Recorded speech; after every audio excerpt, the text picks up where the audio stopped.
주님께서 오늘 주시는 말씀은 사무엘하 7장 1절에서 17절까지 말씀입니다. 구약성경 사무엘하 7장 1절에서 17절까지 말씀입니다. 구약성경 473페이지입니다.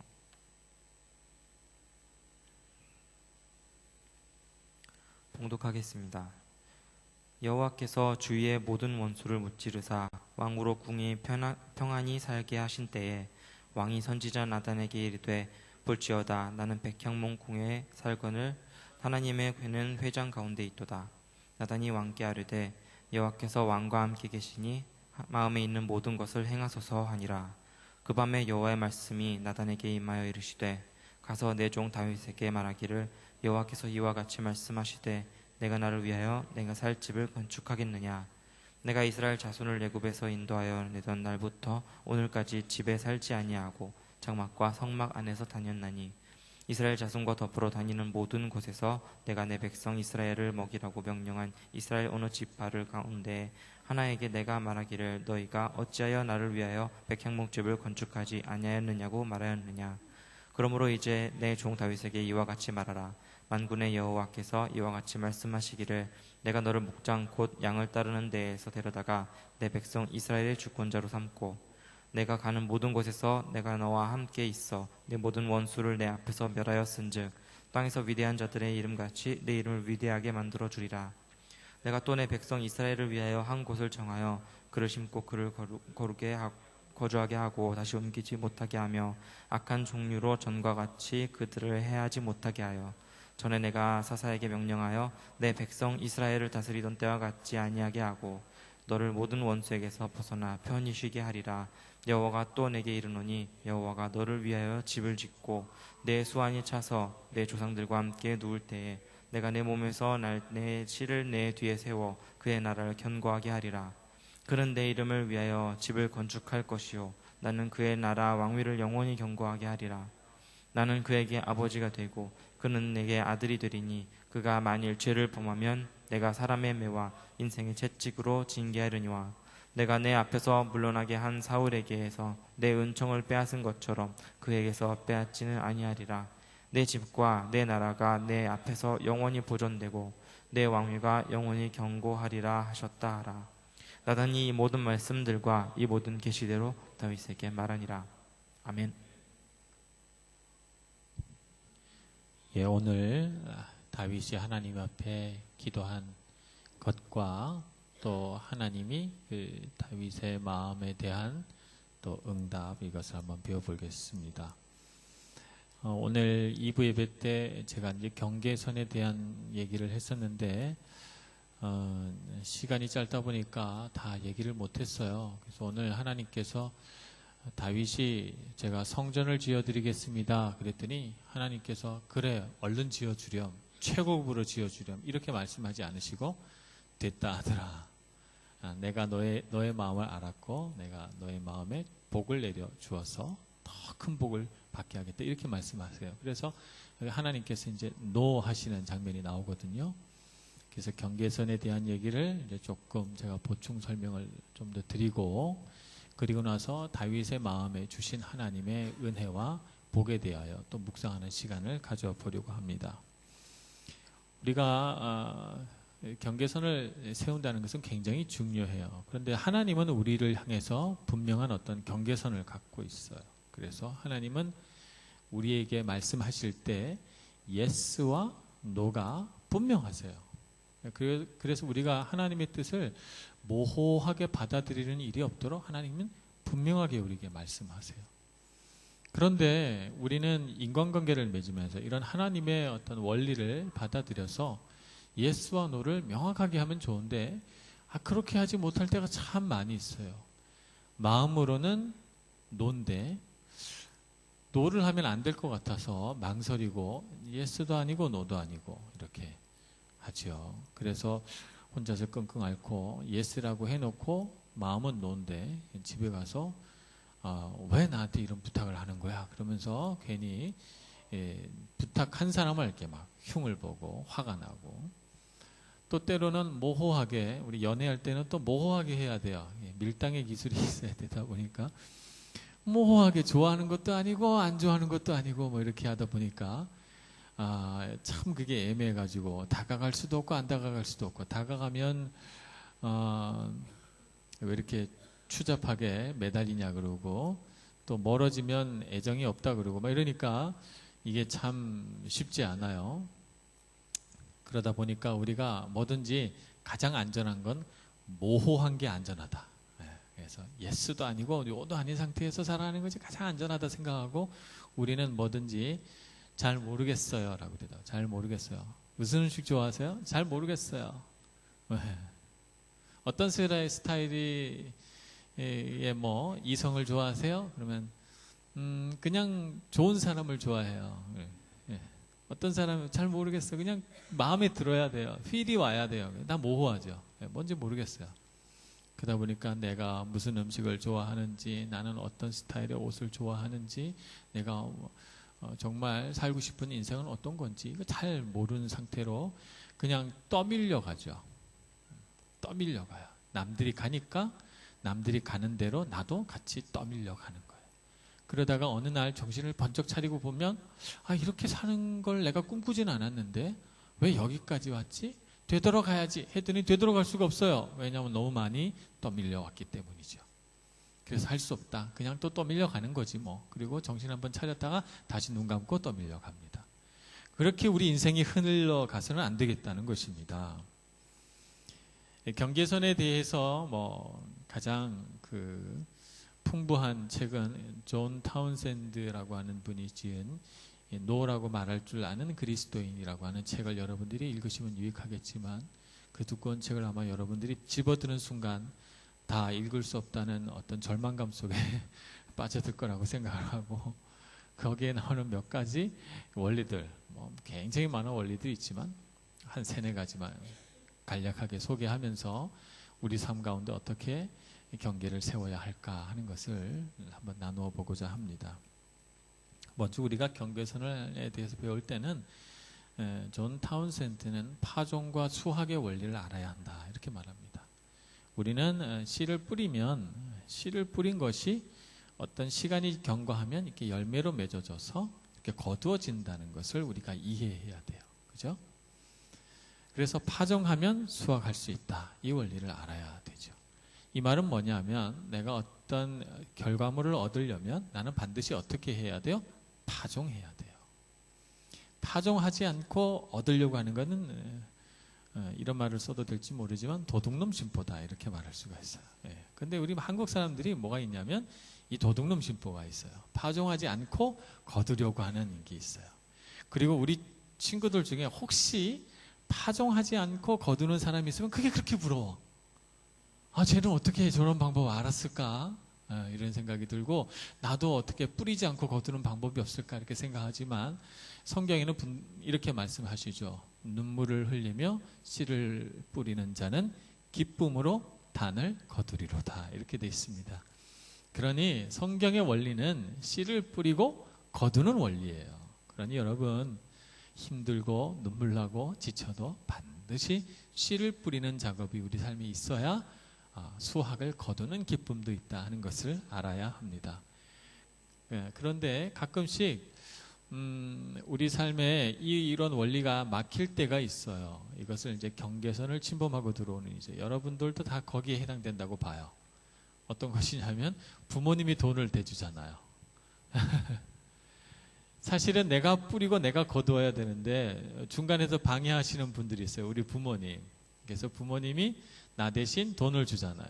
그래서 내가 돈을 받아서 사용하다 보니까 우리가 이 돈을 사용할 때 책임감이 확실히 떨어집니다. 이제 여러분들이 스스로 돈을 벌어보세요. 돈 버는 게 굉장히 힘들어요. 여러분 이제 한국에서 돈이 송금돼 와가지고 1,000유로씩 딱 받아가지고 살 때는 1,000유로 쓰는 게 왜 이렇게 우습나 하는 생각이 들어요. 저도 서울에서 하숙도 해보고 자취도 해봤어요. 20만 원 주면 20만 원이 부족하고 30만 원 보내주시면 30만 원이 부족하고 50만 원을 보내줘도 부족하더라고요. 그래서 참 신기하다. 왜 나는 사실 저는 신기하다는 걸 못 느끼는데 저희 어머니가 신기하죠. 너는 참 신기하다. 어떻게 보내주는 족족 다 쓰니? 이런 말씀을 하시더라고요. 근데 저는 신기할 게 사실 그렇게 많지는 않아요. 왜냐하면 항상 부족하니까. 근데 막상 제가 몸을 굴려서 돈을 벌어보니까 돈 20만 원 버니까 너무 힘들었어요. 제가 여름에 수영장 아르바이트를 했거든요. 예, 수영장에서 무슨 안전요원 이런 거 멋있는 걸 한 게 아니고 탈의실에서 옷 받는 거 했거든요.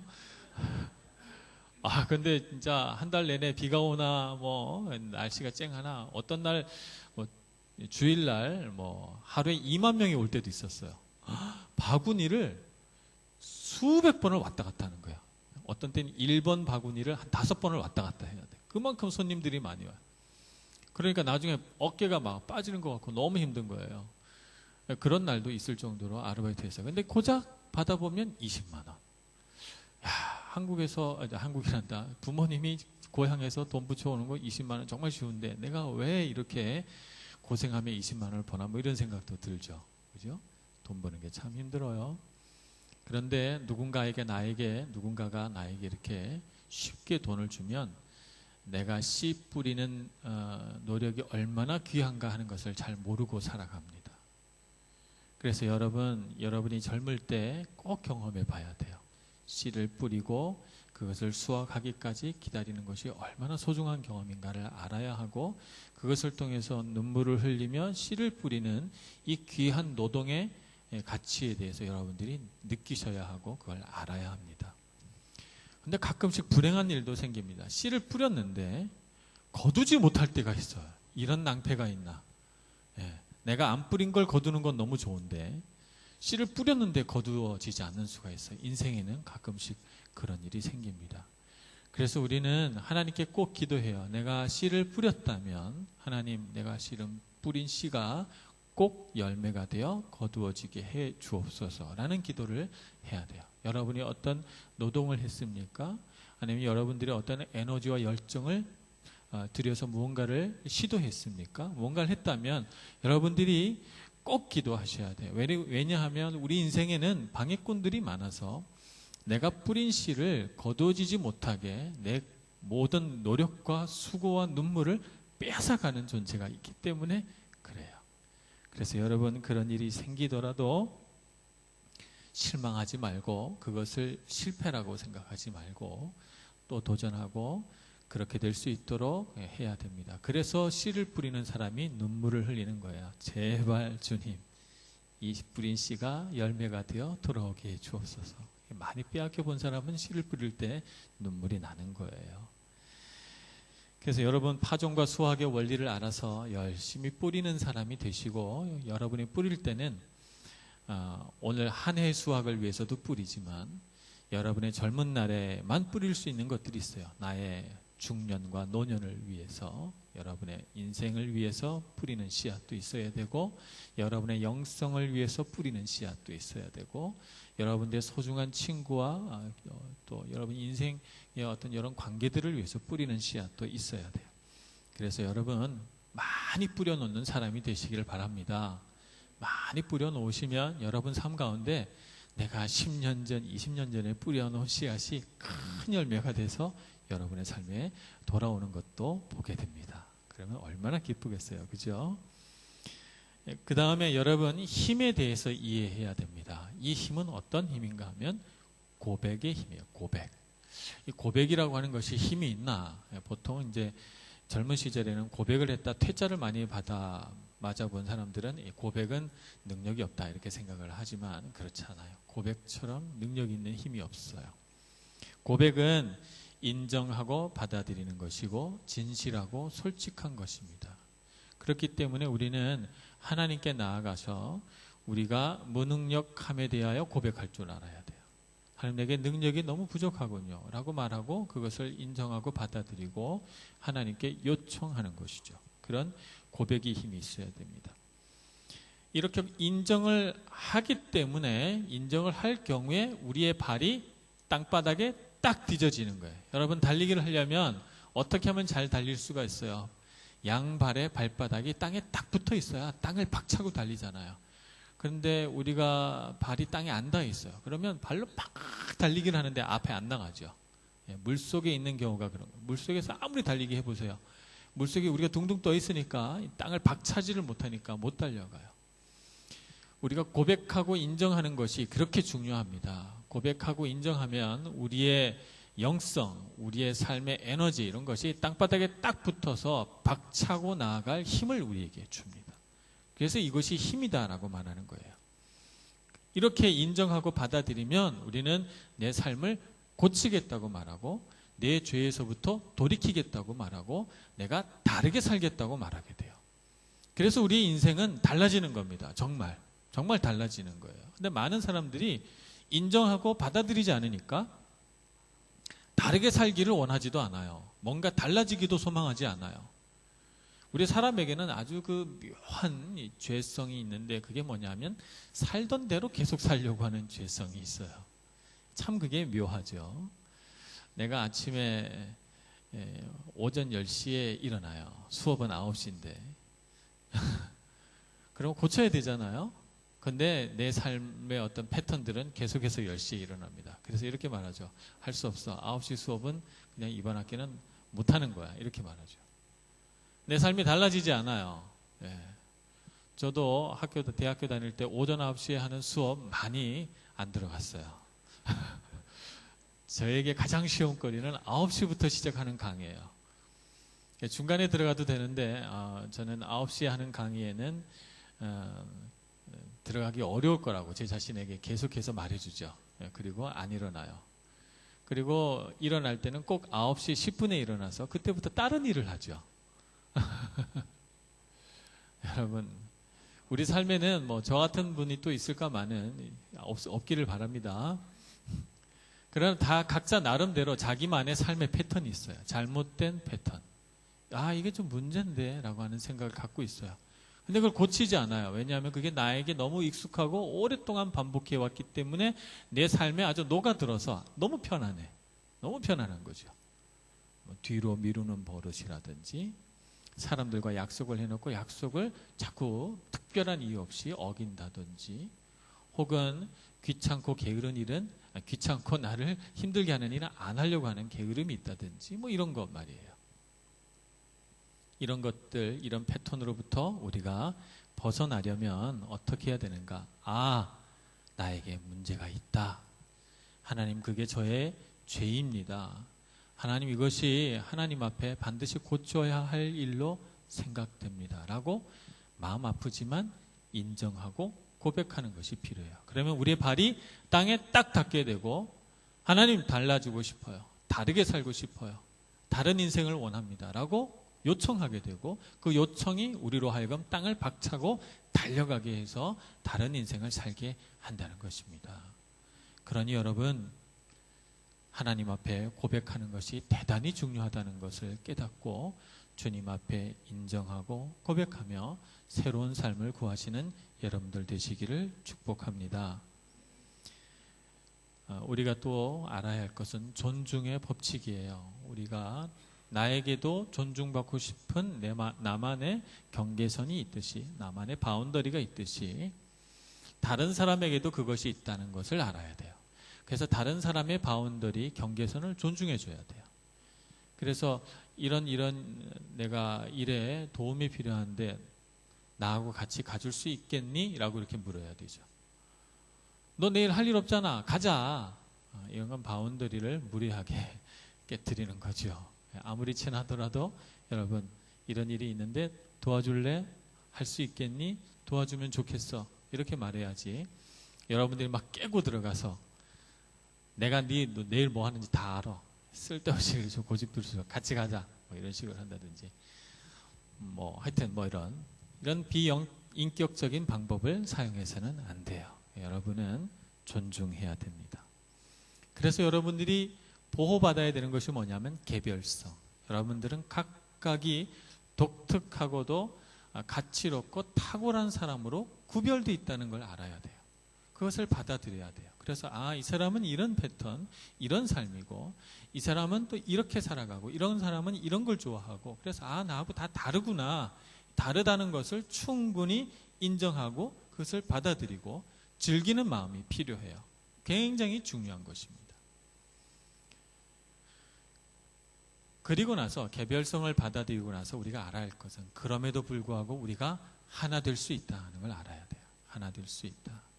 그래서 존중하는 마음으로 문을 열고 우리가 하나 되고 협력하고 도울 수 있다는 사실을 받아들여서 내가 할 수 없는 일은 다른 사람에게 얼마든지 요청할 수 있고 요청해서 그 사람이 예스를 하든 노를 하든 그것은 그 사람의 독특한 권한이고 만약 그 사람이 예스하고 나의 요청을 받아준다면 그것은 대단히 감사한 일이고 설령 노 하더라도 그것은 나를 거부한 것이 아니라 그냥 그 사람이 할 수 없을 뿐이라는 걸 받아들이는 거예요.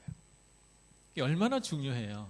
그런데 많은 사람들이 예스를 하면 경계선이 없는 사람은 예스를 하면 당연히 나한테 해줘야 되는 일인 줄 알고 감사함이 없고 노를 하면 쟤는 날 싫어하나 봐 이렇게 생각하는 거예요. 그냥 그 사람이 할 수 없어서 노를 한 것뿐인데 말이죠. 그래서 우리는 경계선이라고 하는 것은 내가 예스도 하고 노도 할 수 있다는 것을 인정하면서 다른 한편으로는 내가 할 수 없는 것을 다른 사람에게 자유롭게 요청할 수도 있다는 것을 의미해요. 이것을 아는 사람이 하나님께 기도할 수 있죠. 하나님, 저는 여기까지 할 수 있어요. 내가 이 이상은 할 수가 없는데 하나님, 제가 그래서 주님께 요청하는 겁니다. 도와달라고, 나를 붙들어 달라고, 나에게 필요한 것을 공급해 달라고 주님께 기도하는 것입니다. 이렇게 돼요. 그래서 주님께 기도할 때 그 요청이 진심의 요청이 되고 그 요청을 하나님께 올려드릴 때 하나님께서 꼭 들어주실 거라고 믿게 되는 거죠.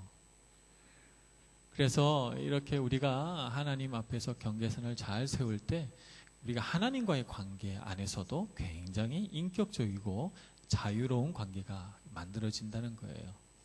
그래서 가끔씩 하나님께서 이렇게 다윗에게 하듯이 노 하시더라도 하나님이 그것을 통해서 나에게 더 많은 복과 하나님이 노 하시는 것이 나에게 좋기 때문에 하시는 거구나 라고 받아들이는 것이죠. 경계선이 없는 사람은 하나님이 노 하면 제 기도는 다 들어주면서 왜 내 기도는 안 들어주는 거야? 하나님은 날 싫어하나 봐. 쟤보다 나를 덜 사랑하나 봐. 뭐 이렇게 되는 거예요. 이게 쓴 마음이 되는 거죠. 그렇지 않다 하는 것을 우리가 알아야 합니다. 오늘 말씀에 보니까 하나님께서 비록 다윗이 성전 짓겠다 하는 이 요청은 거절하셨지만 다윗의 마음을 굉장히 기뻐하셨어요. 그래서 다윗이 성전 짓겠다 하는 이 마음 위에 하나님이 큰 복을 주십니다. 그래서 뭐 이렇게 대충 세보면 사람에 따라 좀 다를 수 있겠지만 저는 6가지의 뭐 복을 주시는 걸로 보여요. 아들의 복을 주시고 또 물질의 복을 주시고 자손 대대로 흘러내려갈 선한 영향력의 복을 주시고 뭐 기타 등등 많은 복을 이렇게 주십니다. 그러면서 다윗은 좋겠다 하는 마음이 막 생기죠. 우리가 하나님 앞에 이런 다윗의 마음을 가져야 해요. 하나님, 제가 주님을 위해 뭘 드릴 수 있을까요? 제가 주님을 위해 저의 가장 좋은 것, 저의 가장 진실되고 가장 소중한 것을 드립니다 할 때에 주님께서 그 마음, 다윗과 같은 그 마음에 복을 주셔서 우리의 필요를 공급하시고 우리가 누리고도 남을 큰 은혜와 복을 주셔서 하나님이 이런 분이시구나 하는 것을 깨달아 알 수 있게 해줍니다. 그러니 여러분 그런 삶을 살아가셔야 돼요.